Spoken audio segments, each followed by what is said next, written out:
You're listening to the Fence Builder Marketing Podcast, a podcast dedicated to helping your service-based business grow and thrive using the latest technology in internet marketing. And now, here's the host of our show and the CEO of Grow Inc., Matt Law. All right, everyone, welcome back to another training episode. Matt Law, CEO and co-founder of Grow Inc. here. Happy to be with you again.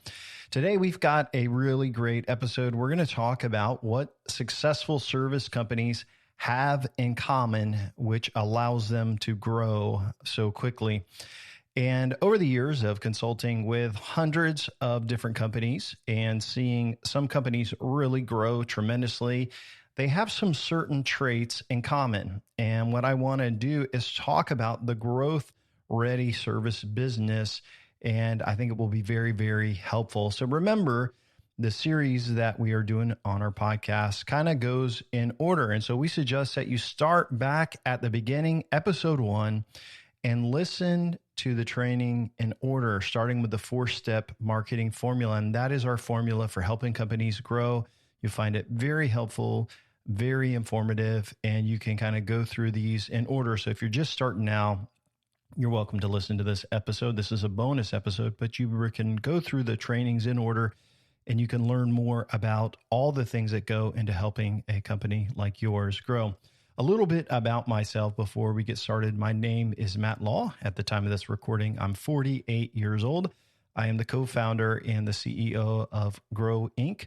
I have an awesome business partner, dear friend, Jeff, who's a tremendous marketer, great at video, project management, and we have a team that helps service businesses grow. A little bit more about myself. One thing I'm noticing is that I'm getting more and more gray hair. And so I will tell you, I've been doing Google Ads since 2001, 24 years with Google Ads. So you can imagine the changes that I've seen. I learned about SEO probably about 2001 as well. And I started learning about that. We actually hired a SEO company in 2004, 2005, spent tens of thousands of dollars on search engine optimization and learned a lot about it. And during this time, we owned a correspondent lending a mortgage company. And so we were a lender in Florida, and we were online doing pay-per-click. We were doing SEO. We had local campaigns. We were expanding. And of course, most of you know how that ended in 2006 and 7 and 8 in Florida with the housing crisis. And so obviously that went bad, but I really found my passion for marketing and growing businesses back then. And I've owned a marketing agency since 2007, almost 20 years now. During that time, I've consulted with well over 200, maybe 300 clients or more. Some of them were startups. Some of them were companies doing hundreds of $1 million in revenue. So a lot of different types of marketing, a lot of different experiences. Obviously, I have some age. So for what it's worth, what I'm sharing with you in these trainings is what I know works, what I've seen work, what I see work in clients today. And so hopefully you find it very, very helpful. So that's a little bit about me. We founded Grow Inc., Jeff and I, to focus and work with service businesses. Now, it's any company that provides a service, but obviously a lot of home service companies we work with. So let's jump into today's training. What companies see growth? What are the key ingredients, the DNA of what that entrepreneur has to see growth? And we're going to dig into that today. I want to start off by telling you that I use an app for travel.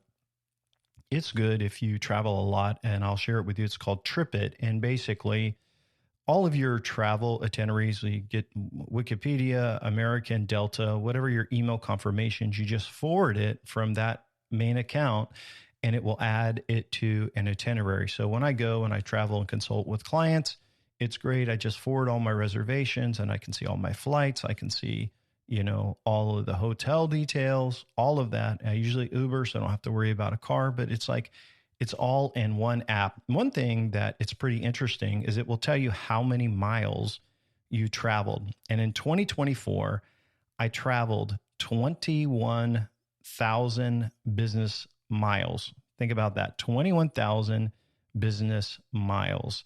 So most of our clients come from our podcast or from our books on Amazon. They're listeners just like you.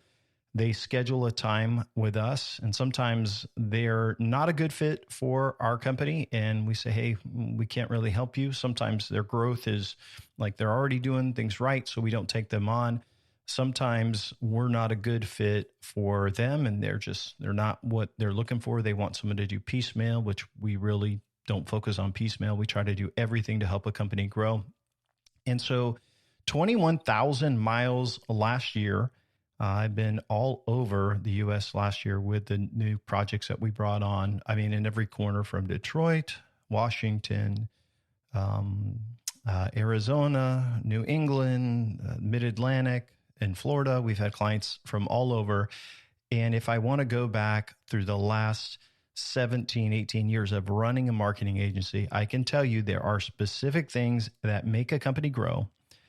And there are specific things that owners do that sabotage to keep their growth. It's a lid on their growth. And so today we are talking about who sees success, who struggles and sabotages himself, who starts to win and then kills it, who doesn't win at all. And so I want to start a little bit with the numbers. So last year, our new clients had growth between 40%, which was the lowest, 40 is like 46. And we had clients that actually doubled their revenues year over year. So this is new clients that came on last year, and now we're a year later. This is their year over year growth. And the economy wasn't great in 2024. So to see our minimum client grow by, I think it was 46%, and with our top client growing by over 100%. For us, that is exciting. That's why we do what we do. We want to see companies grow. That's why we called our company Grow Inc. And so for our existing clients, we also saw continued growth between 20 to 40%, depending on what stage of growth they're at and how much market saturation they have. So they had all of our clients experienced tremendous growth, with the exception of just one client who did not stay on very long. And I'll kind of expound on that as we go. So all of our clients, with the exception of one company, saw tremendous growth. And in today's episode, I want to talk about the DNA of the companies who won, really the entrepreneur like you who won. And I also want to compare that to the last 18 years of owning marketing agencies. And I'll share about the companies that I've seen fail as well. So are you an ideal company for growth? Are you going to see success? I don't know. But here's the thing that I think the ideal growth companies have. First of all, they have to have a deep desire to keep searching for answers. And what causes that is that they have tried before and they have failed. They've tried to grow and they failed. And it's this internal thing inside of every entrepreneur that says, no, there has to be a way. I've got to be able to figure this out.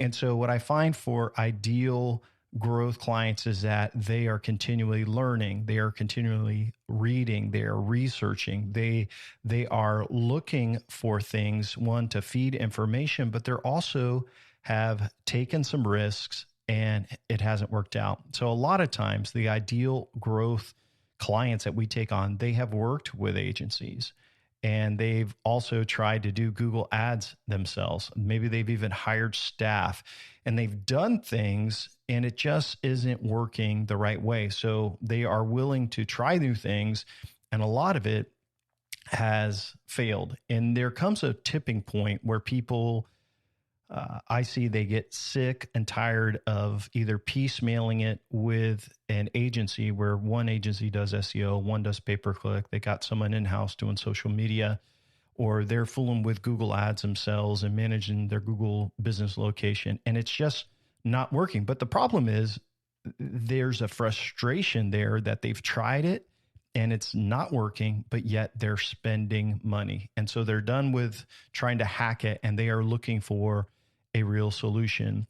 And what I know is that most of you guys that are listening, you know about Google Ads, you know about SEO, you get 1,000 emails about what to do and Instagram and all of these different things. And you know a lot, but you just don't have the right system, team, or plan in place to make it happen. But there's a desire that's deep to want that. And what I'll give you an example is, and really rule number one for us is that the heart of the entrepreneur has to be ready for growth.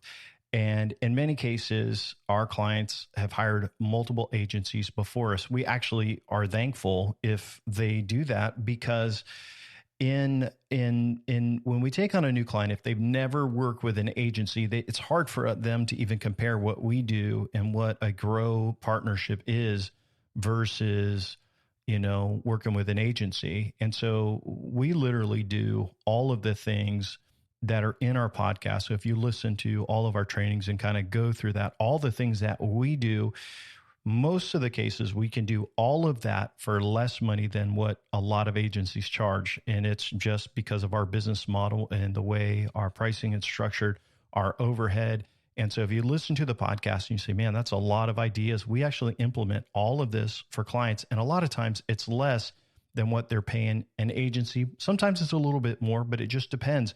But they get so much more value. So it's actually better if somebody has actually tried working with another agency and it just hasn't worked, because that shows that they are still searching for answers. They're looking for solutions, and they're challenging that what they are paying is not working.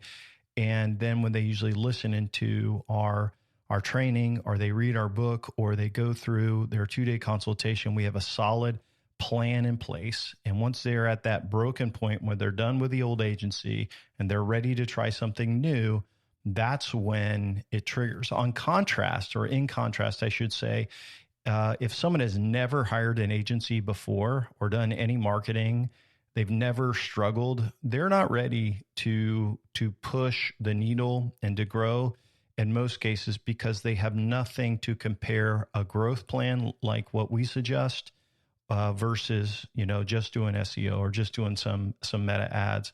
So step number one is, are they ready? Is their heart ready for growth? And you're like, whatever, man, I get that. Of course, we're ready for growth. And I get that, because that's probably why you're listening. But the first thing I just bring up is that there has to be a frustration or a pain point for someone to say, there's got to be a better way. I got to fight for this. There's got to be a different solution, which is what leads people to keep learning, keep reading books and things like that. So more than likely, you're already on that right path. The second thing is, you may have a huge desire to grow. You may have ability to learn. You may be passionate. You may be just knowledgeable and driven and a good leader. But number two is that they have to have capital to invest. And so the ideal growth client understands number one, hey, there's pain and I want to get over this and fight for it. But they got to have money to invest, and they understand that growth costs money, and they have a budget set aside. So when we kind of interview our prospects and they fill out the application, we ask about growth budget, and of course we know budget isn't unlimited, but even if we charge nothing for our service, we didn't charge a penny for all of the work we've done, there's still a cost to Google Ads. There's a cost to building citations and getting people to do backlinks. There's a cost for social media automation. There's a cost for ad spend and all of the things that go into growth. So it's really simple. It takes money to grow. And again, if we didn't charge you a penny, there are still expenses, with your content writers, the hosting, all of these things take money. And I don't think you have to spend a lot. I think a lot of clients spend less in their budget than we even expect, but it takes money to make money. And you have to start off where you're at, but most companies should be spending, if they want to grow, at least 10% of their revenues into marketing to scale that growth. And as you grow and you get referrals, and there's all these other things that we build into the campaign, referral campaigns, thank you campaigns, all of these things, then you can actually spend less in marketing because your revenues are going to grow. And usually the second, third, fourth year, they don't have to spend as much. But companies have to have capital to invest. That is a critical thing. And in contrast, if a company is tight on cash flow, I mean, they don't have savings, they have overinflated their success to say, oh, we've got all this money, we're so successful.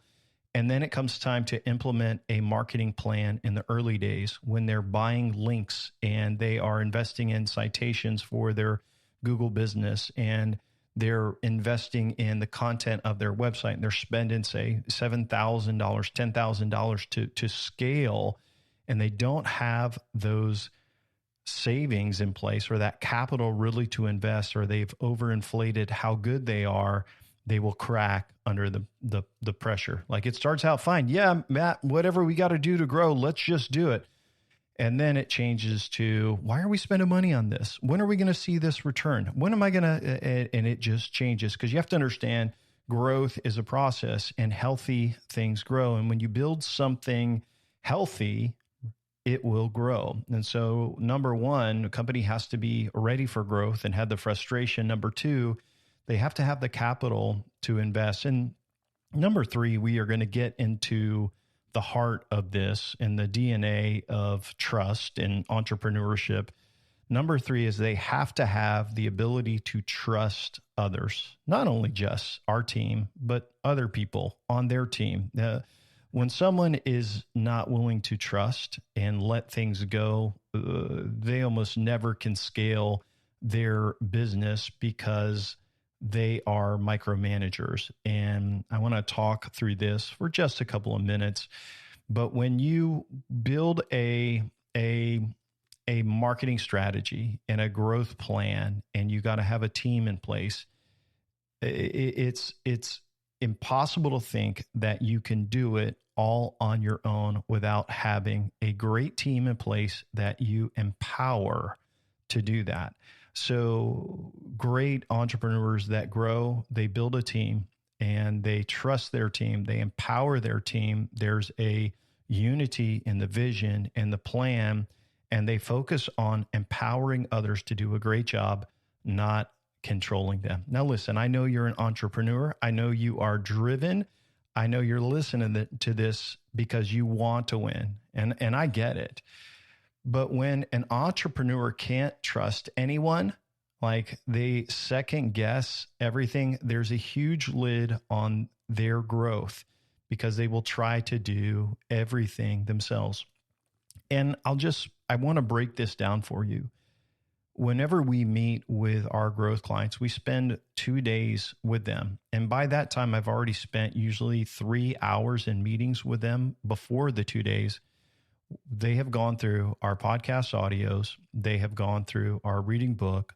They have talked to some of our other clients. We have spent so much time with a client before they go into contract.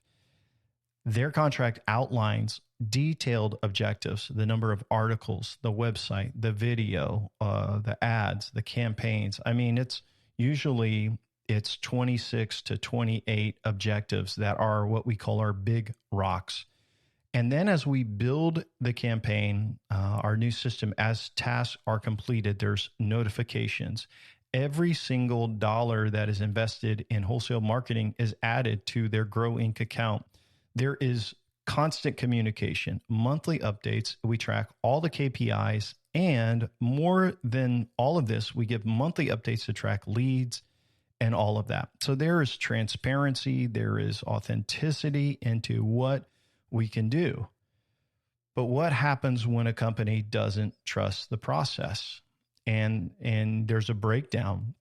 Well, whenever there's suspicion of growth, and this is not just for working with a marketing company like us or a marketing partner like us, whenever there is suspicion, it slows things down dramatically. So what you don't realize is that if you are suspicious of your employees constantly, you don't trust them, you don't trust anyone, it slows things down dramatically because they feel like they're walking on eggshells. And really, this is one of those things that Jeff and I have been talking about recently, is like, we have to find the right clients who have clarity on the vision, clarity on the plan, so they can trust us to do the things that we've said without all this constant suspicion. And it doesn't happen very often.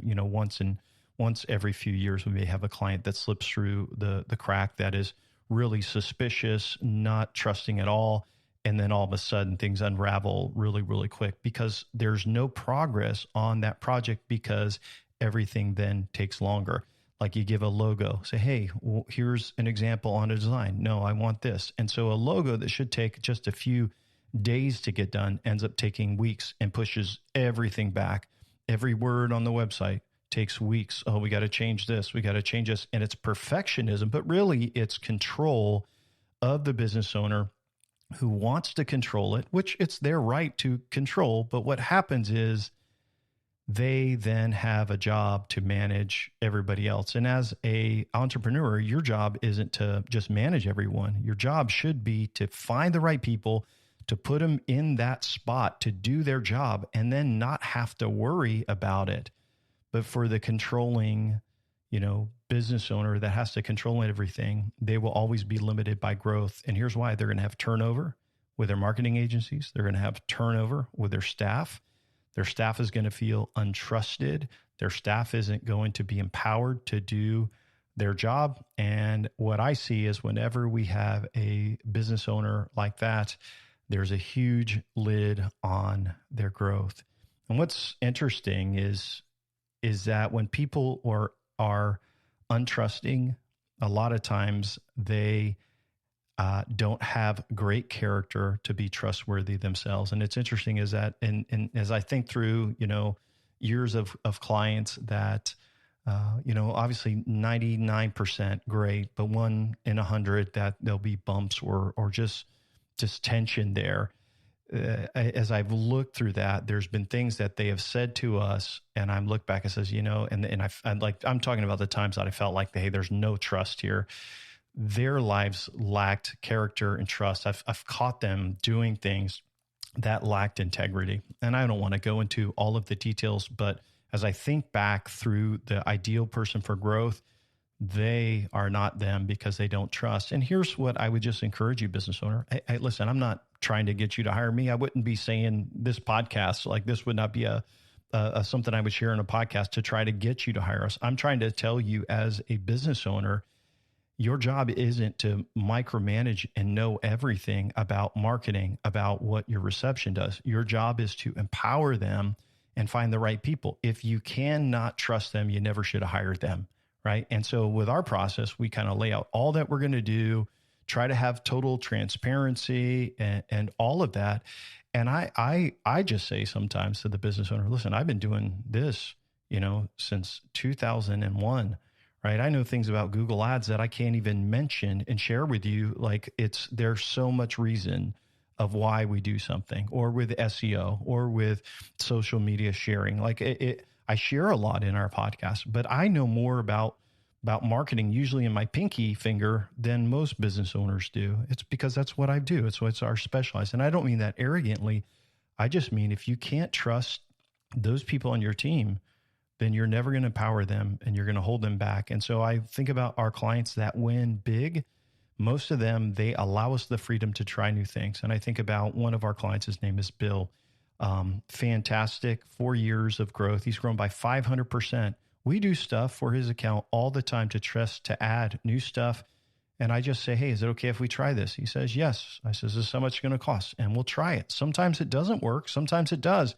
But here's the thing. We measure it all, but he gets the benefit of new things being tried all the time because he trusts us. He's willing for us to go to bat for him. So recapping really quick. Number one, their heart is ready for growth. Number two, they have the capital to invest. Number three, they have the ability to trust and let things go. And some of you listen to this, you're like, Matt, I want to let things go. And I get that, but that is the right heart to say, hey, find your partner, find your team, find your staff, find that agency, whatever it is, so that you can rest at night and you can let things go.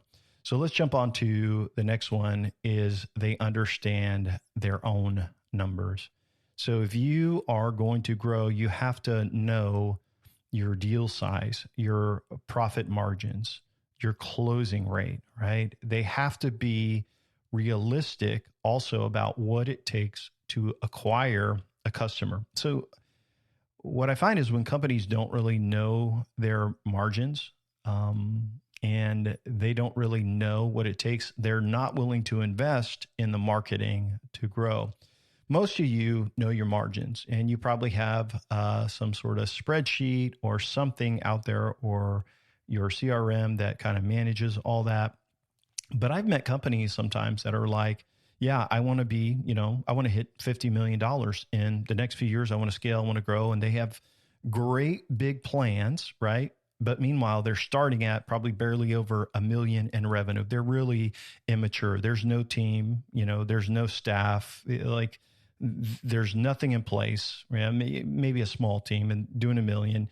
And so they're like, hey, whoa, I can't spend $500 on this. I can't spend $500 on this website video, or I can't spend this capital on this, not realizing what the average cost per customer is. And so if your average job is worth X amount of dollars and they give you referrals, then that number goes up. If they do multiple projects with you, that number goes up as well.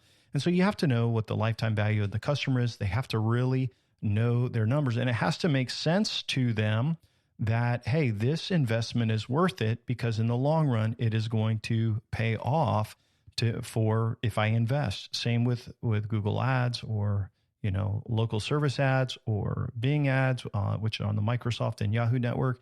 Like there's lots of channels. If you're investing in meta advertising, remarketing, retargeting, email campaigns, referral campaigns, they all work together.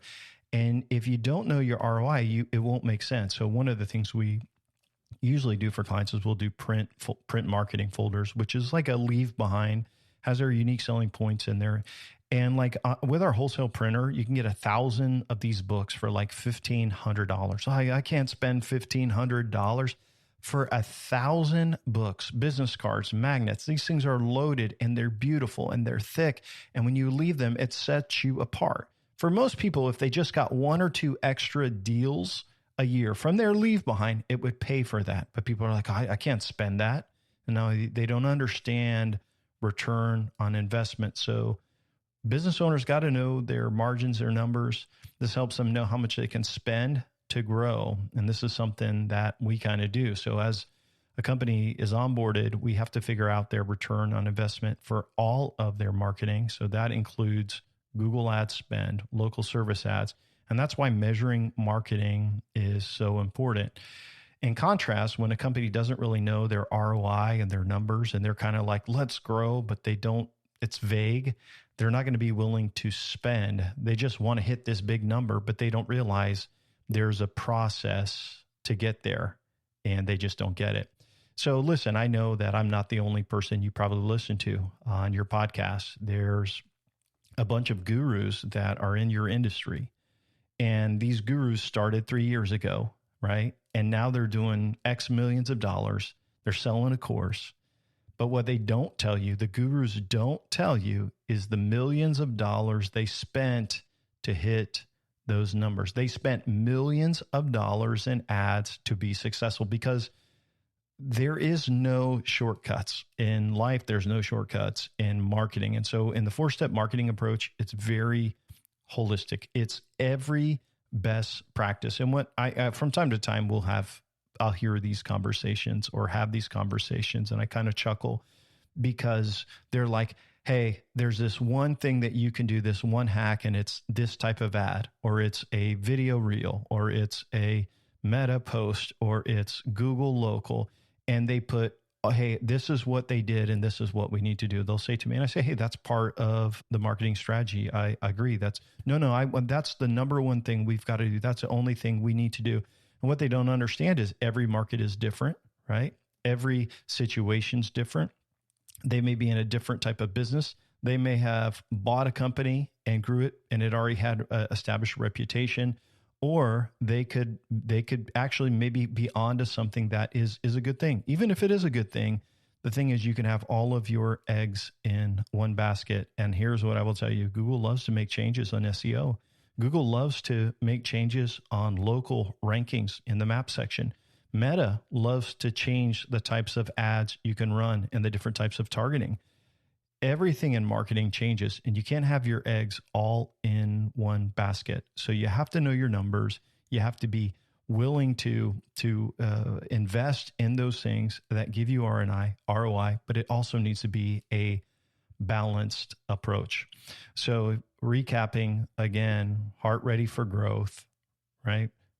Capital to invest, the ability to trust, understanding your numbers, and then the last one is that you have to have the capacity to handle the growth. Are you ready to handle more leads, more jobs, more sales? You ready to handle the extra chaos that comes with it? And so I see operational capacity as super important. These are good leaders, and you need to be a good leader. And when you think about that, you have to have your team together. You have to have things prepped and ready for grow.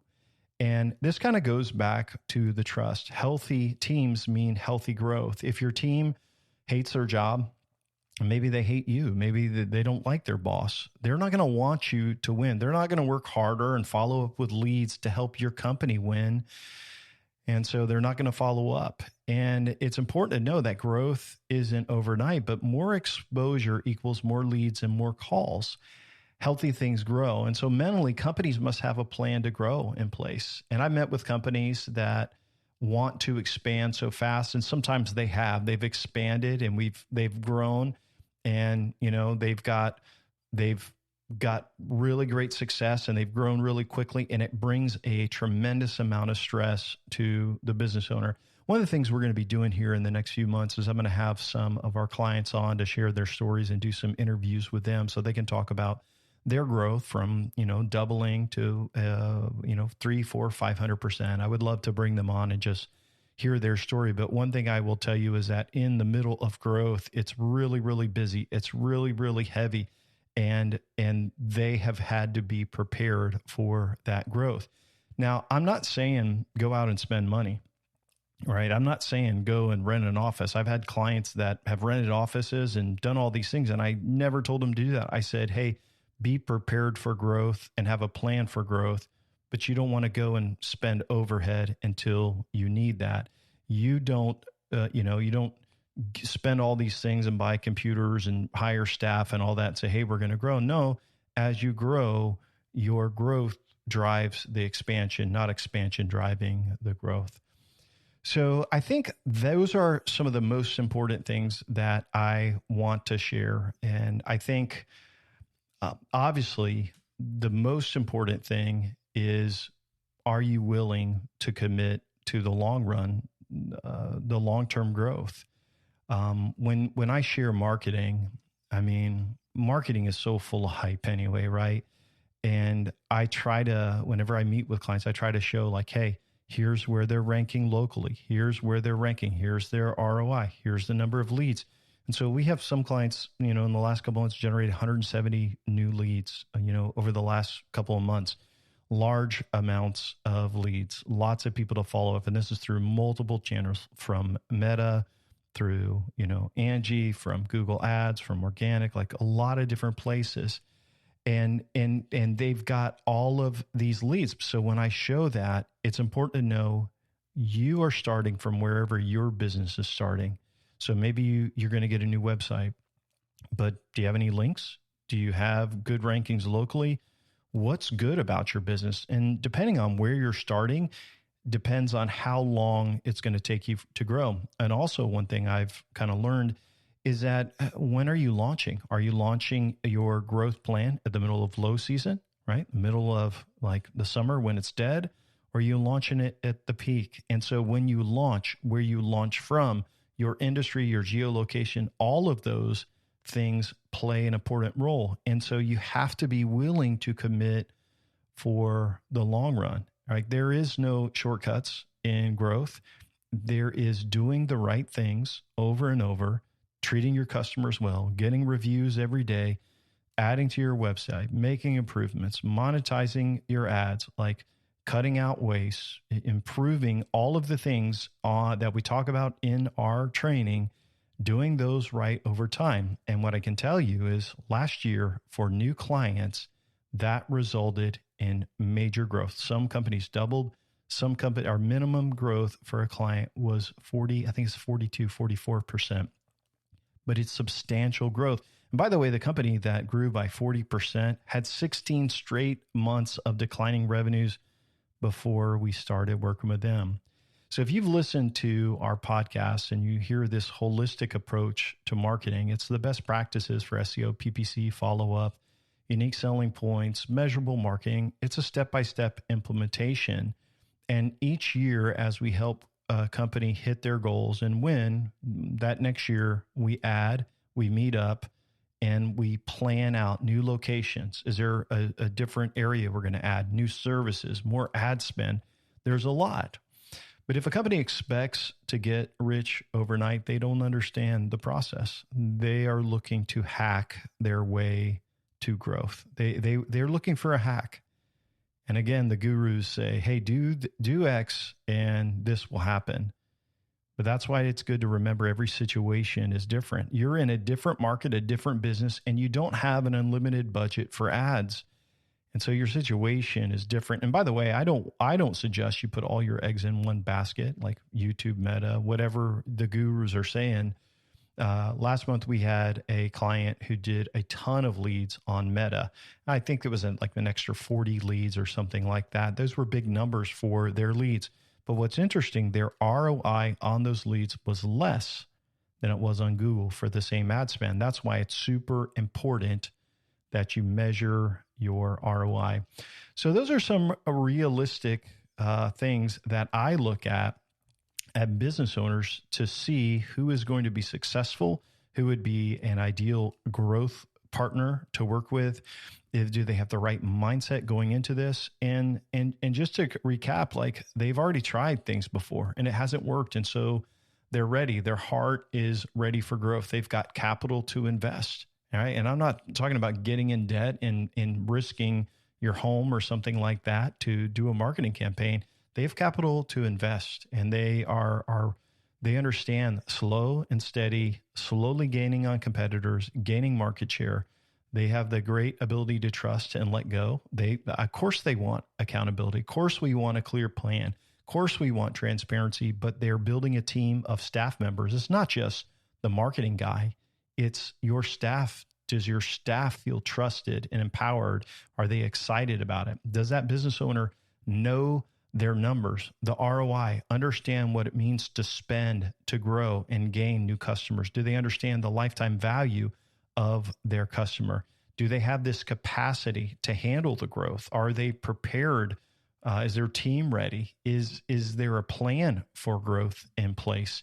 And are they committed to the long run? And if someone thinks success happens overnight, what I find is that they end up sabotaging the entire process. And I've seen companies have some big wins, and then they're like, hey, we want more. And over the years, we've even parted ways with a couple of companies because of unrealistic expectations and said, hey, we're not a good fit because we're winning. And then it's funny is sometimes we've had them come back because they didn't realize how much we were doing to really impact. And so I say that there are always bumps in growth. You read a guru and he says, yeah, it's great. Here's what we did. We went from this to this. And that's all you hear, but you don't realize the fight and the struggle to get there. Marketing, another word for marketing is testing. It's messy. And so, yeah, sometimes there's bugs. Sometimes there's typos. Sometimes there is penalties and changes and delays. And sometimes it's fixing what another company has done to your website or your marketing. There's a lot of things, but you hear the gurus say, hey, we just did this. And then, hey, look where we're at. And I will tell you, yeah, if you have deep pockets, go spend tons of money on television ads, go ahead and you'll grow. Spend a lot of money. But for most entrepreneurs, they're not ready to drop $1 million in Google ads and TV overnight, because really that's not wise anyway, because you're not measuring it. Here's the thing. Most people are bootstrapping. They're fighting. They're step by step. And I will say on every marketing campaign, when I bring some guys on to interview, there's been bumps, there's been delays, but there's a commitment to the process, to the journey. So I want to wrap up and just share a couple common questions that I get. And, should my company be growing? And I think really what people ask us sometimes is like, is every client growing? And my answer is yes. We only take on clients that we believe we can help grow. And so we have kind of a qualification process to ensure that we get the right companies. And there's a lot of work done on the back end. And so part of it is our application, but then we have some other screening stuff that we've just added. And I've kind of gone through it with you, what the ideal growth company looks like. And so we look for specific things, but it's more than that. We have to look for companies that have bad marketing, and they got to reach out and say, hey, this is what we've done and it's still bad.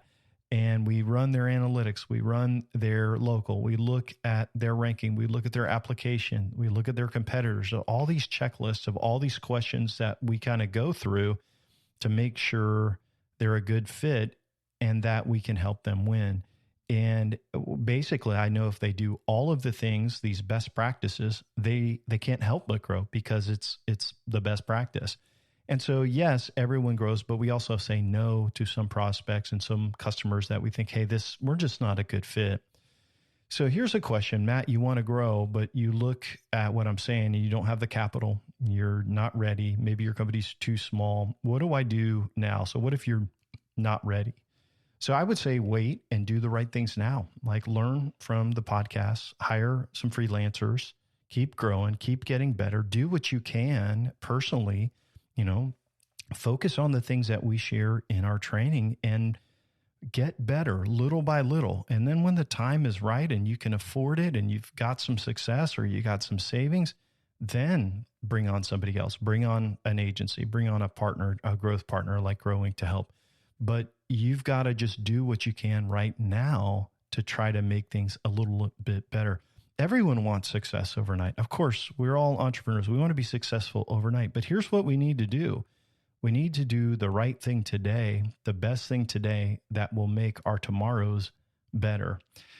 And so I want to close out the podcast. It's like sometimes people say, Matt, you're mixing marketing with leadership and business. And I've owned companies since, 1999. And so I'm going to share, if you're younger than me, hopefully this will be helpful. You say, Matt, what can I do to improve? I want to share with you 2 books that really impacted me. And 2 books that I just recently read as part of a group study. And I think they'll be very, very helpful to you. And they're both by the name of a gentleman by the name of John Maxwell. You may have heard of him. 2 leadership books, and they're dated now, 21 Laws of Leadership by John Maxwell, and the 21 Qualities of a Leader by John Maxwell. So just remember 21, John Maxwell. You can go on Amazon, and these books are principles about how to lead better, right? And the other principles in that are what the quality of your character should be. And I think as I meet entrepreneurs that are good leaders, and they have character and the qualities of a leadership, of a good leader, and they study leadership, their companies naturally grow faster. It's hard to even imagine and explain, but when they have the character and the heart of a leader, they grow so much faster. So I hope you pick up those 2 books and you find them helpful. In 2020, I wrote a book called The EntreSpirit. You can also find this on Amazon. And the title of the book is called The EntreSpirit, the DNA of Self-Starters and People Who Get Things Done. And in the book, it's a fable, which is a story book, but it's a business book as well. It's a book where I talk about what the DNA of successful people are. I have. And so as I ran an agency as well, we had a training company where I trained over 400 entrepreneurs about marketing, how to be consultants and run marketing businesses as well. And this is based on the study of not just the guys I trained and the students that I trained in marketing, but also the countless clients that I've worked with. And so if you want to pick up a copy of the EntreSpirit, you can find that as well. Hopefully you'll find it very, very helpful. I think that's it for this bonus episode with Grow Inc. today. And if you'd like, remember, you can check out our free resources at www.grow.inc. We've got a comprehensive marketing book for your industry. Also have it in audio format, professionally recorded. There's checklists and there is a do-it-yourself marketing plan list. So you can go to www.grow.inc to request your free resources. If you'd like to set up a time to chat about how we could partner to help your business grow, you can do that once you request our free resources as well. That said, thank you for listening. I hope you have an awesome day, and we wish you the best of success in the future.